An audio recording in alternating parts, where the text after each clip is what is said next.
Your boss Carlo. Simplex music. Master H again from the bottom cave. Your boss Tate. Seize up a mic again. Now that's me. Na pese pato imbaba no rimbinuka mutini mirambo matarira marimuka yarira ngoma wakagara simuka yanguva yedu yekusimuka Kwatinara hwango mtoko vanomhanyira mtamba mhuru wegoru wavanyanyira vachadezve kuna zvavanakira siekoko zvimwe zvese takumbonyararidza aho tinodzirova ngoma madzimai achipururudza aho inguva yekufara tidi vanovhiringidza aho kona tichiri kwedu mamero musarwadziwe musatipise iyovozve first up of terera hitsong kondo chiri kutambiwa kakumadhikong kurarira manginde watakataka havabudi momusharukwa ndevemo ndokwedu obotatiko hauna mimino unondiwana ndiriko neveukama muimba yemafaro rapsukadarira selekera mambo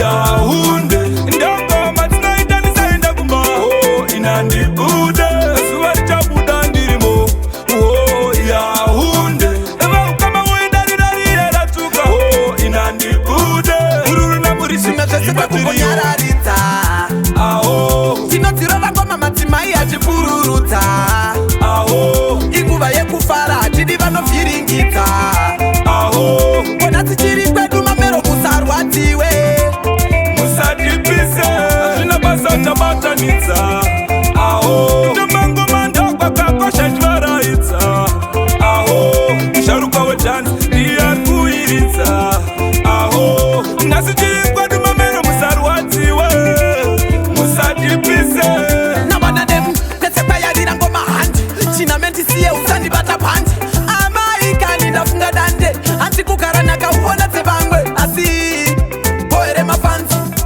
volume bohere mafanzi ndongoita zashon bohere mafanzi kana ndongoimba zvakafanana samabhanzi ndoda mufare mugorimbinyuka mutinimira ngoma tarira marimuka